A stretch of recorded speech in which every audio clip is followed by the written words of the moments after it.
I had always been a skeptic. Ghosts, witches, and the supernatural were nothing more than figments of overactive imaginations, or so I thought.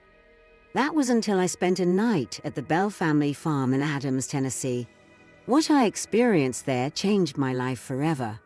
It was a crisp autumn evening when I arrived at the Bell farm. The sun was setting, casting long shadows across the fields.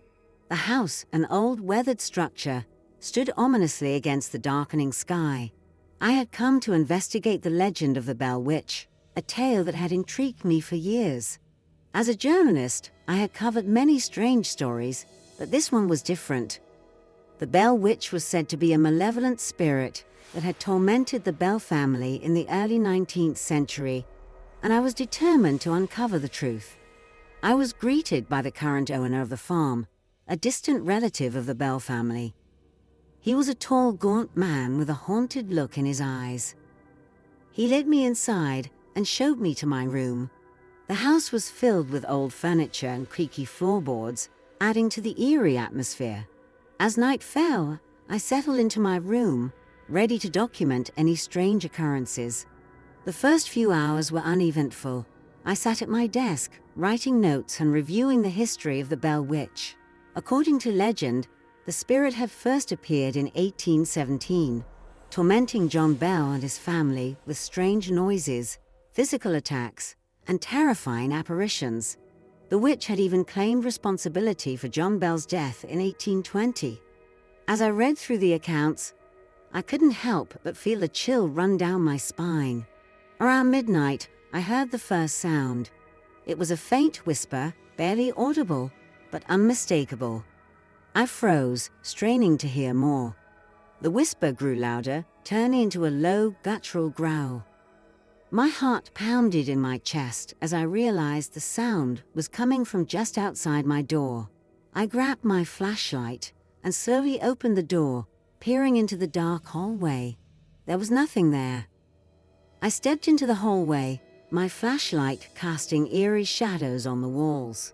The growling had stopped, replaced by an oppressive silence. I took a few cautious steps forward, my senses on high alert. Suddenly, a cold breeze swept through the hallway, extinguishing my flashlight. I was plunged into darkness. I fumbled with my flashlight, trying to get it to work again, but it was no use. The darkness was thick and oppressive, pressing in on me from all sides. I could feel the hairs on the back of my neck standing up as I sensed a presence behind me. Slowly, I turned around, my breath catching in my throat. There, at the end of the hallway, stood a shadowy figure. It was tall and indistinct, with glowing red eyes that seemed to pierce through the darkness.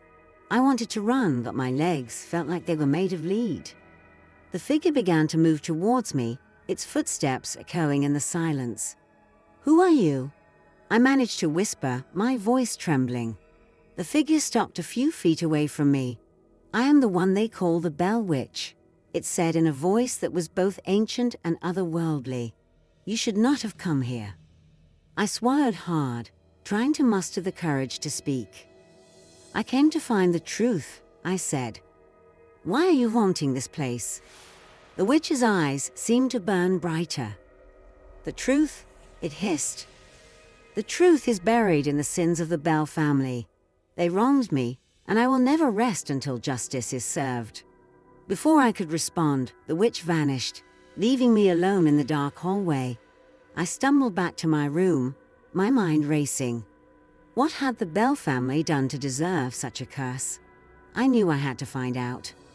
The next morning, I began my search for answers. I combed through the old diaries and letters I had found, piecing together the story of the Bell family. It seemed that John Bell had been involved in a land dispute with a woman named Kate Batts. According to the letters, Kate had been accused of witchcraft and ostracized by the community. She had cursed the Bell family with her dying breath, vowing to haunt them for all eternity. As I read through the accounts, I felt a growing sense of dread. The Bell Witch was not just a ghost. She was a vengeful spirit, driven by a deep sense of injustice. I knew that if I was going to survive, I had to find a way to break the curse. That night, I ventured into the basement, where I had discovered the hidden room. The air was thick with the smell of mold and decay, and the walls were covered in strange symbols. In the center of the room was an old dusty book. I opened it, revealing pages filled with dark rituals and incantations. I spent hours poring over the book, trying to find a way to appease the witch. Finally, I found a ritual that seemed promising. It required a personal item from the witch, a symbol of her torment, and a willing sacrifice. I knew it was a long shot, but it was my only hope. I gathered the necessary items and prepared for the ritual. As I began to chant the incantation, the room grew colder, and I could feel the presence of the witch. She appeared before me, her eyes blazing with fury. "You dare to summon me," she snarled. "I want to end this," I said, holding up the items.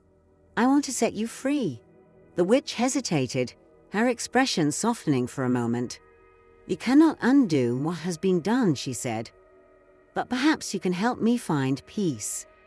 With that, she reached out and touched the items, and I felt a surge of energy. The room began to shake, and I was thrown to the ground. When I looked up, the witch was gone, and the symbols on the walls had faded. I stumbled out of the basement, my heart pounding. The house was silent, and I knew that the curse had been lifted. I had survived the night, but I would never forget the terror I had experienced.